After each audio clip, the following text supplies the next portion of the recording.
anyway, so I mentioned Alvarez is the first POW. So they did some profiles on just a handful of POWs and different backgrounds and experience. Pete Peterson, they actually came back and he's one of the ambassadors of and now he lives in Australia with his wife, Melbourne. Awesome. And uses an Australian passport, by the way. yeah. So here, I mentioned 2 officers were in charge of collaboration with the enemy. There's one who I know very well. Yeah, here we go. Here's one who I visited in California, Edison Miller. He was the other one. They were in the same camp together in the same cells for quite a period of time. Through evidence with that. Marine Lieutenant Colonel W. Miller, but it's not Well, wearing the so Marine uniform. Edison Miller and my dad were both called Naval Aviation Cadets. Uh-huh. They both enlisted in the Navy. They went through flight school. Then you get commissioned when you get your wings. And Edison befriended the Marine flight instructors. So since the Marines are part of the Department of the Navy, so commissioned me as a Marine. So I remember they get to choose, yeah. Yeah.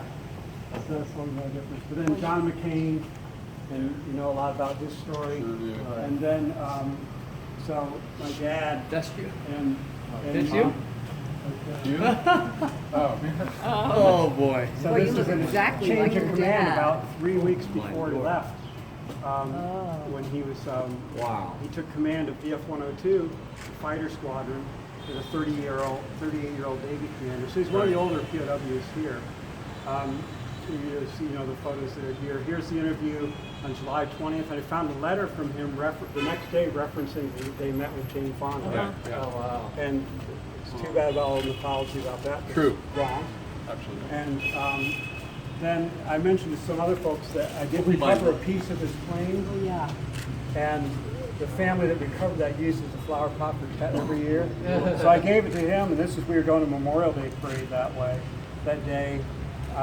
So 5 weeks after Memorial Day was his funeral, and we used the pot. as a flower, face of flowers in his funeral. And I thought it was the best, swords into plowshares. Wow.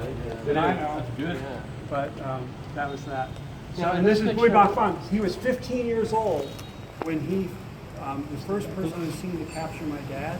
And I found him through my luckiest in the world investigation that I did. It was just pure luck. And found him, met him. Very close friends with the family. His sons and I communicate frequently. Cool. And anyway, 2 days after the plane crashed, he went and inspected the crash site and found Bernie Rapinski's remains and buried them. Oh. And he didn't Found tell out. anybody. And his father said, "Don't tell anybody." So he Right. didn't.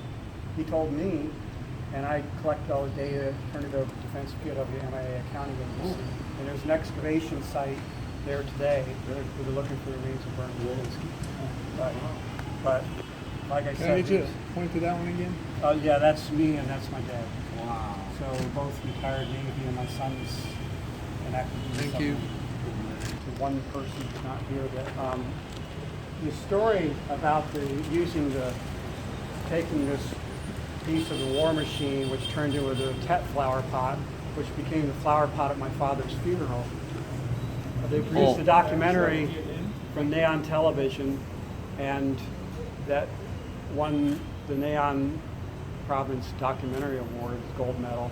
It was entered in the national competition and won silver medal at the national competition for documentaries here in Hanoi.